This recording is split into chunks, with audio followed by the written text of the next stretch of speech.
So, how we doing, peeps? Kelly O'Neill here, Sgt Dawg. I was just talking, or we were chatting with one of my cousins, and the subject of Marine Corps boot camp came up. So I immediately thought of some funny stuff that happened. I can remember, my dad and brother, oldest brother, served in the Marine Corps, and they always talked about boot camp like it's funny. You know, they laughed a lot, and I thought, well, we're gonna have some fun stuff in boot camp. So I was definitely in for a rude awakening, but you know, I think I've told a story about going from Charleston to Parris Island. It was at night, you know, and when we got to the gate, there was a low fog, and these two Marines that looked like giants out there, you know, came up to the bus and checked had a notepad, you know, on a clipboard, and looked back at her at us. They were MPs. But man, they were big human beings. But I was thought, yeah, they're guarding the gate. Ain't nobody getting through these guys. But anyway, they parted, and we went all through Parris Island. They've got these steam pipes that are elevated, you know, about 18, 20 feet or something like that, and they're aluminum, and you know, you see the barracks, it's military looking, and you know, it's not Boy Scout camp. You realize that real quick. But when the bus pulls up, you know, it's in the middle of the night. I mean, it's like 2 o'clock in the morning.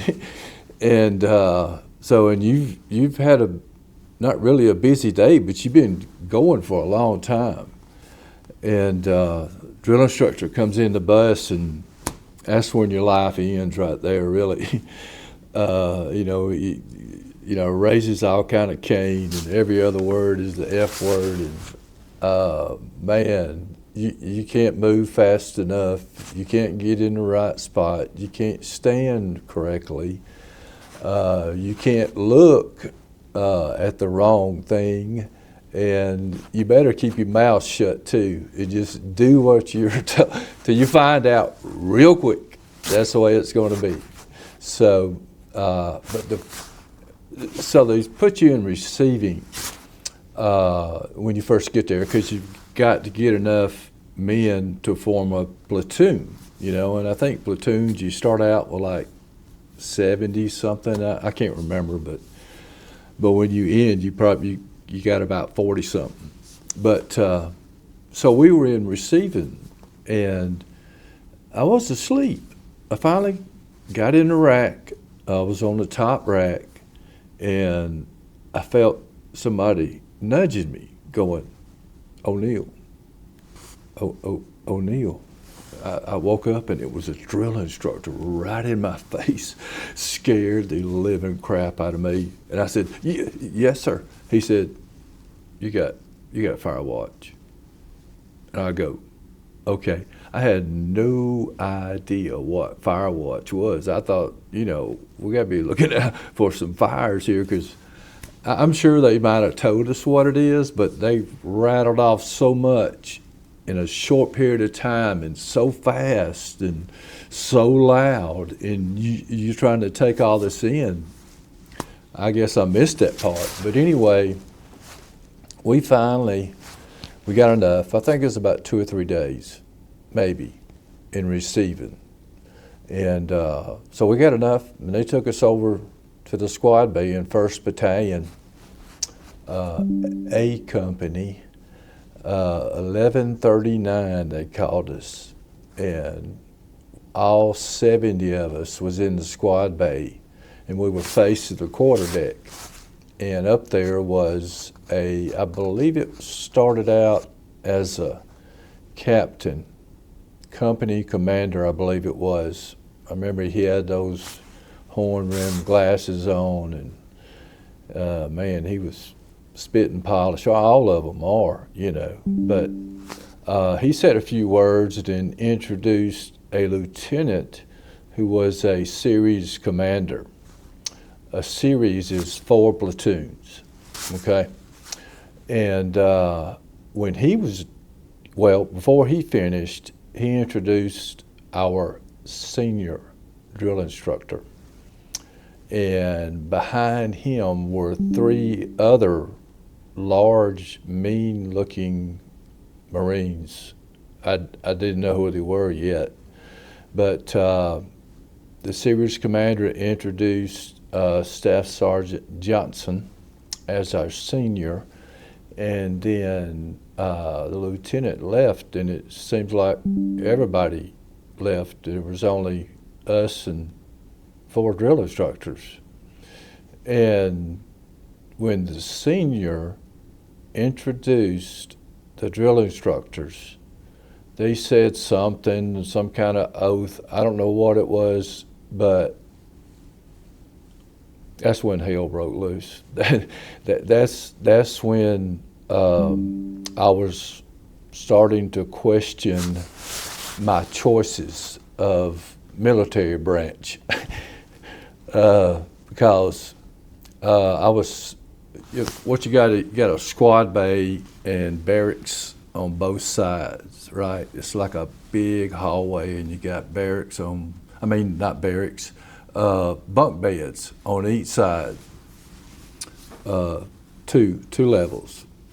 So in front of those bunk beds, you got lines. I mean, it's a visible line, and you have to be on that line. Your heels have to be on that line. So that's the first thing we learned, right?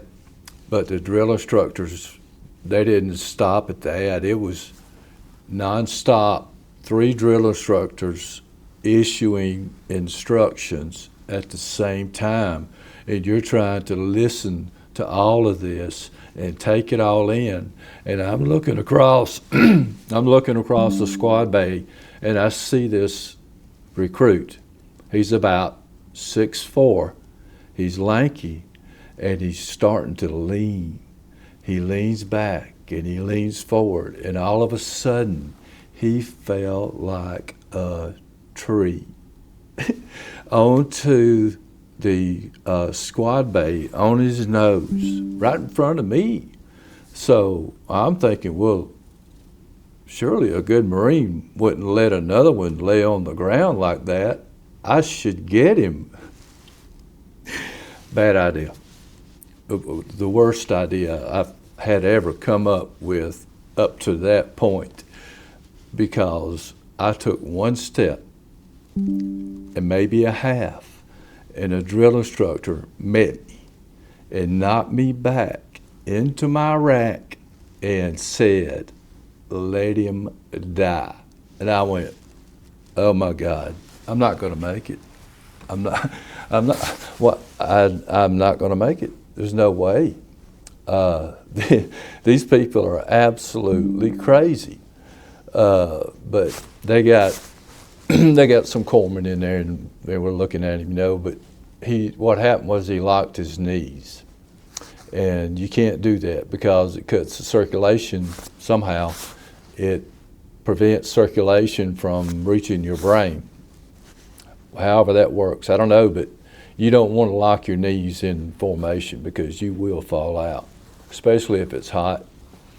But, we had 3 drill instructors, 1 senior, and the senior, man, he would be closer to somebody you could trust.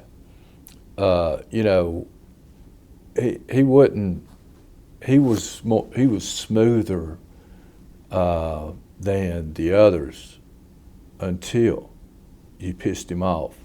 And then he was 10 times any of the others. He would take us out to what he called the Rose Garden. There was a saying back in the 70s, the Marine doesn't promise you a rose garden. He said, that's not true. we got a rose garden, and I'm going to take you guys out there and show it to you. So what it was, it's a hole with sand in it and sand spurs. The sand spurs are the roses.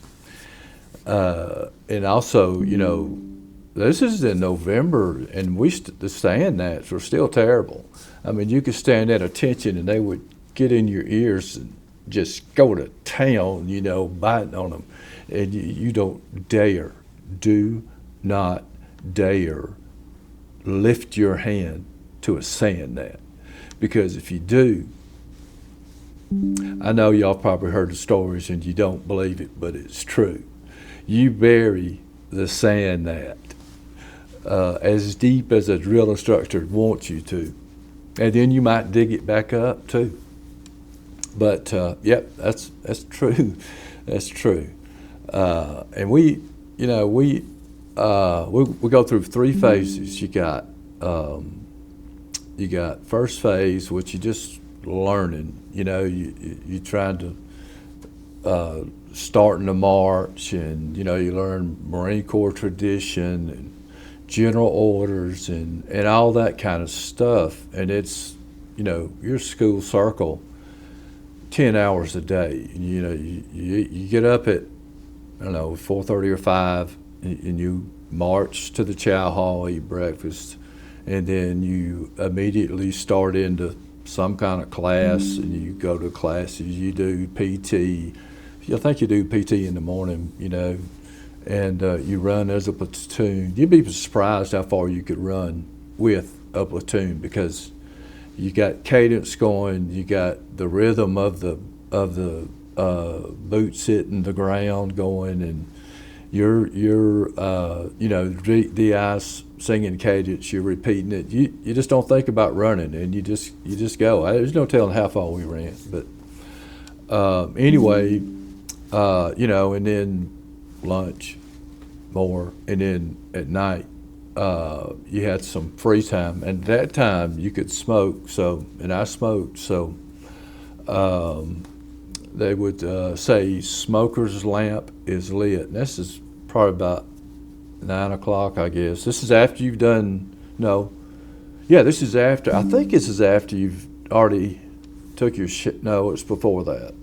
Yeah, it's got to be before you take your shower. And also, some people write letters and they allow you to go out, and they will let you go out and smoke a cigarette. We had these old wash racks, and a recruit would walk on the wash rack with a bucket, and that's what you put your ashes in. Don't miss the bucket with your ashes, because you'll be cleaning the whole thing up.